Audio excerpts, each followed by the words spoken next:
Hello viewers, నా పేరు బాలకృష్ణ. మీరు చూస్తున్నారు job hunters కేబిఎస్ Telugu info channel. ఈరోజు జాబ్ అప్డేట్స్ వచ్చేసి గవర్నమెంట్ ఆఫ్ ఇండియాలో న్యూక్లియర్ సంస్థలో అతిపెద్ద సంస్థ అయిన బార్క్లో బాబాయ్ అటామిక్ రీసెర్చ్ సెంటర్లో మనకి అన్నీ కూడా రెగ్యులర్ పోస్టులు పడ్డాయండి. ఫస్ట్ పోస్టులు వచ్చేసరికి మనకి medical officer D and C. Specialisation వచ్చేసరికి obstetrics, gynaecology, pedodontia, radiology and general duty medical officer. ఇవి వచ్చేసి మెడికల్ వాళ్ళకి. Next technical officer C chemistry, mechanical engineering, instrumentation, electronic engineering. ఈ పోస్టులు అయితే వాళ్ళకి అన్నీ కూడా రెగ్యులర్ పోస్టులు. వచ్చేసరికి మనకి అఫీషియల్ నోటిఫికేషన్ మనం చూద్దాము. First Google search engine open చేసి ఇక్కడ బార్క్ బిఏఆర్సి బార్క్ అని చెప్పేసి టైప్ చేయండి. ఇట్లా మీకు ఒక పేజ్ వస్తుంది. ఇందులో బాబాయ్ అటామిక్ రీసెర్చ్ సెంటర్ బార్క్ అని ఉంది కదా, ఈ పేజ్ మీద క్లిక్ చేయండి. చేసిన తర్వాత మీకు ఇలాగా బార్క్ వాళ్ళ యొక్క అఫీషియల్ వెబ్సైట్ అనేది మీకు ఇలా ఓపెన్ అవుతుంది. ఇక్కడ కెరీర్ అండ్ ఆపర్చునిటీస్లోకి వెళ్తే రిక్రూట్మెంట్, న్యూ వేకెన్సీస్ దీని మీద క్లిక్ చేయండి. క్లిక్ చేస్తే ఇక్కడ చూడండి అడ్వర్టైజ్మెంట్ నెంబర్ 1/2020, లాస్ట్ డేట్ వచ్చేసి 15 సెప్టెంబర్ అప్లికేషన్ డేట్ అని చెప్పేసి అక్కడ స్టార్టింగ్ పేజీలో మనకి మెన్షన్ చేశారు. టైటిల్ వచ్చేసి applications are invited various group A post of BARC and BRIT Mumbai. డీటెయిల్స్లోకి వెళ్ళి ఇక్కడ మనకి క్లిక్ చేస్తే ఈ అఫీషియల్ నోటిఫికేషన్ అనేది ఓపెన్ అవుతుంది. బాబాయ్ atomic research centre recruitment section 4, advertisement number 1/2020. ఫస్ట్లో వచ్చేసరికి మనకి చూడండి బాబాయ్ atomic research centre BARC invites online application for the following post. First వచ్చేసరికి DR01 అన్నాడు. అంటే నేను అనుకోవడం డాక్టర్స్ కాబట్టి DR01 అని పోస్ట్ నెంబర్ ఇచ్చారని అనుకుంటున్నాను. Medical scientific officer D, obstetrics and gynaecology, number of post వచ్చేసరికి 1. Medical or scientific officer D, specialisation వచ్చేసరికి dental surgeon, pedodontia. Next total number of పోస్టులు వచ్చేసరికి 1. Medical or scientific officer D, radiology 1. Medical or scientific officer C, number of post 1, general duty medical officer వీళ్ళకి. Medical scientific officer C medical, number of post వచ్చేసరికి 1. Next medical officer C medical, number of post 1. Technical officer C chemistry and technical officer C mechanical engineering, technical officer C instrumentation and electronic engineering. ఈ 3 పోస్టులకి కలిపి 3 పోస్టులు. Qualification వేసి చూస్తే first medical officer or scientific officer D, educational qualification వచ్చి MD, MS, DNB equivalent in gynaecology from a recognised university. Preference shall be given to the candidates with experience post-graduate residency. Additional preference shall be for candidates with experience in endoscopic surgery and teaching. Endoscopic surgery and టీచింగ్లో ఎవరైతే already experienced ఉంటారో వాళ్ళకి స్పెషల్గా వీళ్ళు preference అనేది ఇవ్వడం జరుగుతుంది. And MD, MS, DNB అనేది minimum qualification. Next medical or scientific officer D, dental surgeon, ఇది పిల్లలకండి, paediatrics. MDS from a recognised university, pedodontia అంటే చిల్డ్రన్స్లో డెంటల్ సర్జరీ సంబంధించిన దాంట్లో MDS చేసిన వాళ్ళకి క్వాలిఫికేషన్ అనేది వీళ్ళు ఇచ్చారు. Medical or scientific officer D, MD, DNB or equivalent in radio diagnosis from a recognised university. ఈ రేడియాలజీకి రేడియో డయాగ్నోసిస్ ఎవరైతే MD కానీ DNB కానీ చేస్తుంటారో వాళ్ళకి ఎడ్యుకేషనల్ క్వాలిఫికేషన్ అనేది ఇవ్వడం జరిగింది. Medical or scientific officer C general duty medical officer, MBBS with 1 year institutional experience. MBBS చేసి ఉంటే ఇన్స్టిట్యూషనల్ 1 year ఎక్స్పీరియన్స్ అనేది ఉండాలి. Mandatory internship shall not be counted as experience. ఎవరైతే MBBS అయిన తర్వాత 1 year ఇంటర్న్షిప్ కింద చేస్తారు కదా, దాన్ని మాత్రమే ఎక్స్పీరియన్స్ కింద అయితే కన్సిడర్ చేయరంట. Next medical or scientific officer C medical, MBBS with 1 year institutional experience. Same ఇది కూడా అంతేనండి. ఎవరైతే ఇంటర్న్షిప్ ఎక్స్పీరియన్స్ ఉంటుందో వాళ్ళనైతే ఎక్స్పీరియన్స్ కింద కన్సిడర్ చేయరు. ఇన్స్టిట్యూషనల్లో ఎవరైతే ఎక్స్పీరియన్స్డ్ అయ్యి ఉంటారో 1 year దాన్ని మాత్రమే వీళ్ళు ఎక్స్పీరియన్స్ కింద కన్సిడర్ చేస్తారు. Next technical officer C chemistry వాళ్ళకి వచ్చేసరికి MSc in chemistry with greater than 60% or equal to 60% marks. CGPA from a recognised university. MSc ఉండాలి, 60% ఆర్ 60% అబోవ్ మార్క్స్ అనేది వాళ్ళు ఉండాలి వాళ్ళకి కంపల్సరీగా. Technical officer C mechanical engineering, BE, BTech. ఇది mechanical BE అనేది బ్యాచిలర్ ఆఫ్ ఇంజనీరింగ్ బీటెక్ ఎవరైతే మెకానికల్లో చేసి above 60% or equal to 60% marks ఉంటారో వాళ్ళు దీనికి eligible. Next technical officer C instrumentation or electronic engineering. దీంట్లో ఏంటంటే BE, BTech in instrumentation electronic ఇంజనీరింగ్. ఎవరైతే ఇన్స్ట్రుమెంటేషన్ ఎలక్ట్రానిక్ ఇంజనీరింగ్లో 60% ఆర్ అబోవ్ 60% మార్క్స్ ఉన్నారో వాళ్ళు దీనికి eligible. Next age limit and emoluments. Age limit and వాళ్ళ యొక్క పే అనేది ఎలా ఉందని చెప్తున్నారు. Medical or scientific officer D pay level వచ్చేసి 11. నెక్స్ట్ ఎంట్రీ పే వచ్చేసరికి 67,700 ప్లస్ ఎన్పిఏ. నెక్స్ట్ వచ్చేసరికి minimum age 18 years, 40 years as on last date of application. Medical or scientific officer D dental surgeon, ఇది కూడా అంతేనండి. పే లెవెల్ వచ్చేసి 11, entry pay వచ్చేసి 67,700. Application డేట్కి వచ్చేసరికి 40 ఇయర్స్ అనే ఏజ్ అది మినిమం ఉండాలి. Medical or scientific officer D or radiology pay level 11, 40 years as on last date, maximum age అది దాటకూడదు. Medical or scientific officer D radiology pay level వచ్చేసరికి 11, ఇది కూడా అంతే సేమ్ ఏజ్, 40 ఇయర్స్ ఏజ్ అనేది క్రాస్ అవ్వకూడదు. Medical or scientific officer C level in pay matrix వచ్చేసరికి 10, 35 years దాటకూడదు లాస్ట్ డేట్ ఆఫ్ అప్లికేషన్కి వచ్చేసరికి. Next medical scientific officer C medical, ఇది పే లెవెల్ వచ్చేసరికి 10, ఎంట్రీ పే వచ్చేసరికి 56,100, లాస్ట్ డేట్ ఆఫ్ అప్లికేషన్కి వచ్చేసరికి 35 ఇయర్స్ ఏజ్ అనేది క్రాస్ అవ్వకూడదు. Next technical officer C chemistry, technical officer C mechanical engineering, technical officer C instrumentation or electronic engineering.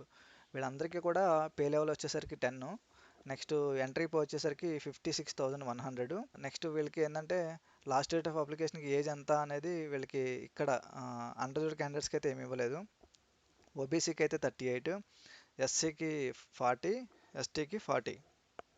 Next వచ్చేసరికి మనకి ఇక్కడ అడిషనల్ బెనిఫిట్స్ ఏమేమి ఇచ్చారని చెప్పేసి ఇక్కడ క్లియర్గా ఇచ్చారండి. In addition to the normal pay allowance as admissible under rules, the employ of department atomic energy or entitled for existing working environment, promotion for technical scientific higher grades which are covered under the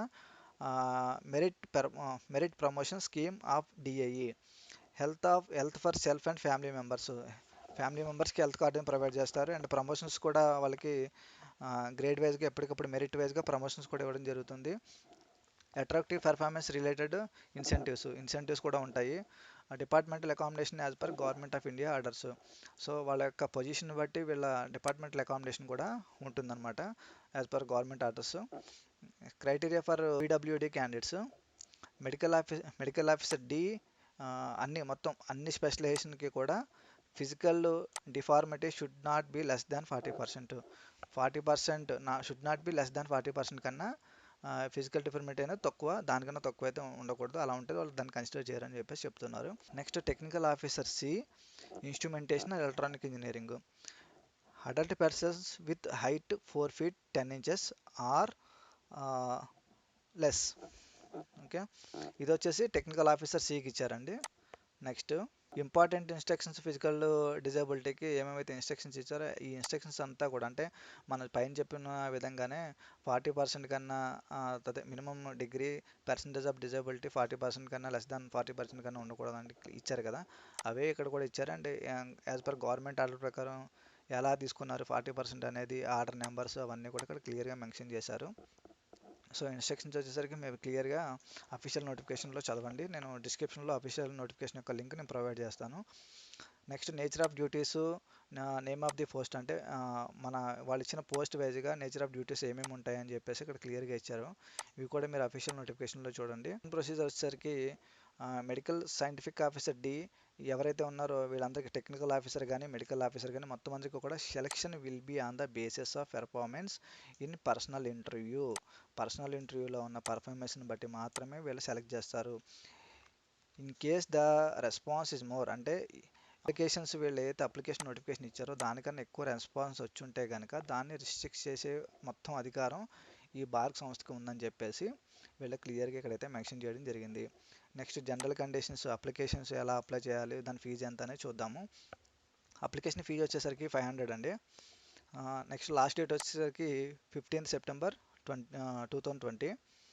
ఎలా apply చేయాలనే దానికి ఇక్కడ online application ఏదైతే ఇక్కడ మనకి web link ఇచ్చారో ఆ లింక్లోకి వెళ్ళి మీరు క్లియర్గా అప్లై చేయాలి దాంట్లో చూసి మొత్తం. Next candidate who are report from the screening test interview without any of the supporting documents will not be allowed appear for the screening test or interview.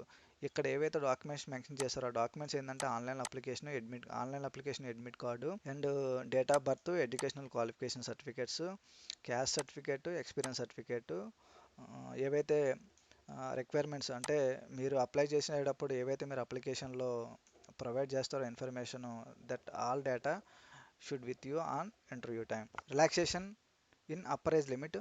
Regular central government servants who have rendered not less than 3 years continuous service working in posts which are in the same line or allied cadre will be relaxed as per the government orders.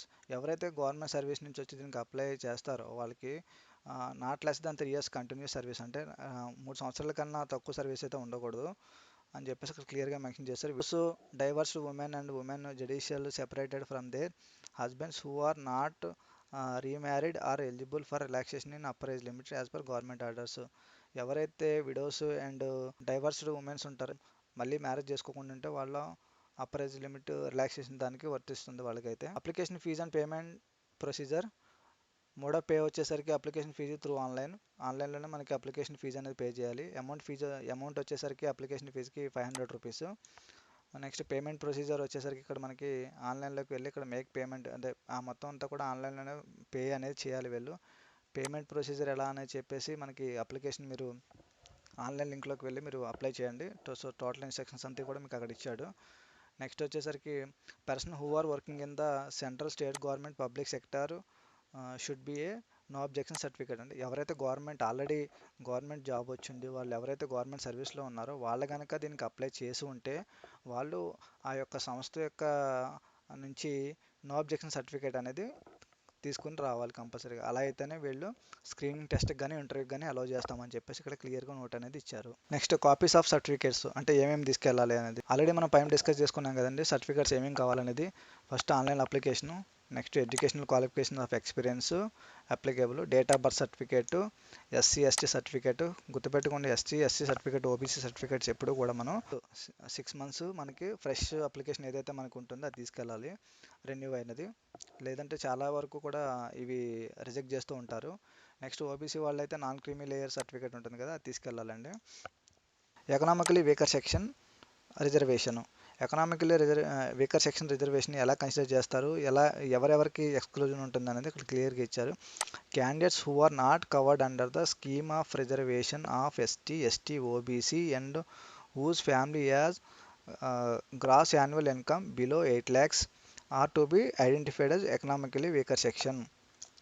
ఎవరైతే SC, ST, OBC రిజర్వేషన్కి వర్తించకుండా వాళ్ళ యొక్క income అనేది 8 lakhs కన్నా below ఉంటుందో annual income వాళ్ళని economically weaker section కింద కన్సిడర్ చేస్తారు. బట్ బిలో కండిషన్స్ ఎవరికైతే ఉంటాయో వాళ్ళని మాత్రం ఎక్స్క్లూడ్ చేస్తారని చెప్తున్నారు. ఆ కండిషన్స్ ఏంటో చూద్దాము. 5 acres of agriculture land and above. ఎవరికైతే 5 ఎకరాల పొలం కన్నా ఎక్కువ ఉంటుందో వాళ్ళని కన్సిడర్ చేయరు. Residential flat of 1000 square feet and above. ఎవరికైనా రెసిడెన్షియల్ ఫ్లాట్ 1000 square feet కన్నా అబోవ్ ఓన్ ఉంటే కనుక దాన్ని కూడా ఎక్స్క్లూడ్ చేస్తారు. Residential plot of 1000 square yards and above in notified municipalities. Residential plot of 200 square feet yards and above in areas other than notified municipalities. వీళ్ళందరినీ కూడా economically weaker section రిజర్వేషన్లో exclude చేస్తారంట. So ఈ details అయితే మనం క్లియర్గా ఈ official నోటిఫికేషన్లో క్లియర్గా చదువుకోండి ఒకసారి. నెక్స్ట్ వచ్చేసరికి ఇక్కడ వార్నింగ్ ఇచ్చాడు. Application which are not conformity the requirements will be rejected. No correspondence will be entertain with the candidates not select for screening test interview. ఎవరైతే జనరల్గా ఏం చేస్తారంటే ఏదైనా గవర్నమెంట్ సంస్థల్లో మనం అప్లై చేసిన తర్వాత ఏదైనా ఇంటర్వ్యూ ఏదైనా ఉందంటే కనుక మనకి బ్యాక్ ఎండ్లో మనకు తెలిసిన వీళ్ళు ఉన్నారా అని చెప్పేసి మనం సెర్చ్ చేస్తుంటాము. అలాంటిది ఏదన్నా జరుగుతున్నట్టుగా ఆ అప్లికెంట్ అలా చేస్తున్నట్టుగా ఏదైనా వాళ్ళు అబ్జర్వ్ చేస్తుంటే కనుక వాళ్ళని అయితే రిజెక్ట్ చేస్తామని చెప్పేసి ఇక్కడ చెప్తున్నారు. Check list for the candidates. ఒకసారి చెక్ లిస్ట్ ఏంటనేది క్లియర్గా ఒకసారి మళ్ళీ చూద్దాము. Printout of the online application. Number 2 వచ్చేసి date of birth, proof of age certificate. Third one వచ్చేసి SC, ST, OBC if applicable. NOC no objection certificate if applicable. ఇది ఎవరికంటే ఆల్రెడీ గవర్నమెంట్ సర్వీస్ ఎవరైతే ఉంటారో వాళ్ళు. ఫిఫ్త్ వన్ వచ్చేసి educational and professional qualification certificates and mark sheets, experience certificate. Seventh one వచ్చేసి any other relevant certificates. ఇంకా ఏమన్నా మీరు అప్లికేషన్లో అదర్ దాన్ ఇవి కాకుండా ఏమన్నా మీరు మెన్షన్ చేసి ఉంటే ఆ సర్టిఫికేట్స్ కూడా మీరు తీసుకెళ్ళాలి. ఎవరైతే ఈ జాబ్స్కి అప్లై చేస్తారో వాళ్ళందరికీ ఆల్ ద బెస్ట్ అండి. ఈ బార్క్ అనేది న్యూక్లియర్ సంస్థలో అతిపెద్ద సంస్థ. సో దీన్ని మిస్ కాకుండా ఎవరైతే ఎలిజిబుల్ క్యాండిడేట్స్ ఉన్నారో వాళ్ళందరూ అప్లై చేస్తారని కోరుకుంటున్నాను. All the best. ఈ వీడియో కనుక మీకు నచ్చినట్లయితే లైక్ చేయండి. మా ఛానల్ సబ్స్క్రైబ్ చేయని వాళ్ళు చేయండి. మా తదుపరి నోటిఫికేషన్ కోసం బెల్ ఐకాన్ మీద క్లిక్ చేయండి. Thank you. జై హింద్.